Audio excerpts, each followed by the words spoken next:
Hello guys, good morning po sa lahat. Luzon, Visayas, Mindanao. Welcome back naman sa ating 3D Guidance Steel Combination mga kaidol, no? So panibago tayong update para sa 2 PM draw sa December 9, no?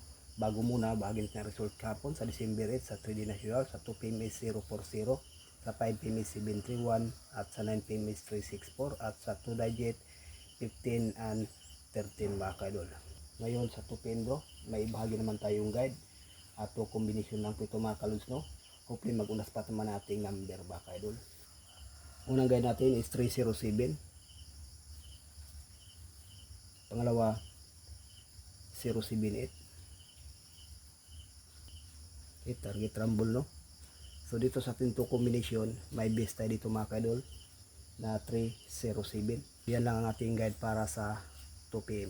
So mag 1 combination mga kaidol 307 na pa actual guide natin to, no. Okay guys, pakicopy. May i-share tayong base pairing guide sa 3D National at sa ating ding Mindanao area, last to.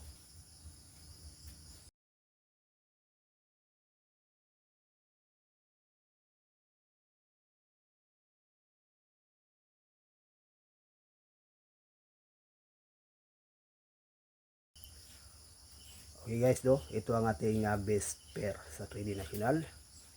At sa ating ding Mindanao area, last to, pwede rin to, no. So may base dito mga kaidol, no. 3-1 sa 3D.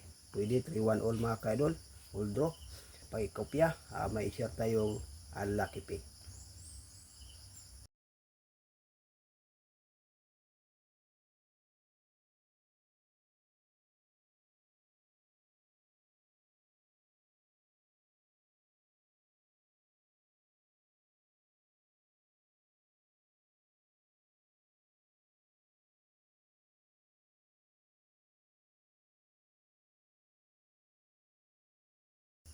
So 6 combination sa ating lucky pick, no. 734, 339, 031, 660, 604 at saka 509, no. So may base tayo dito mga kaidol na 031.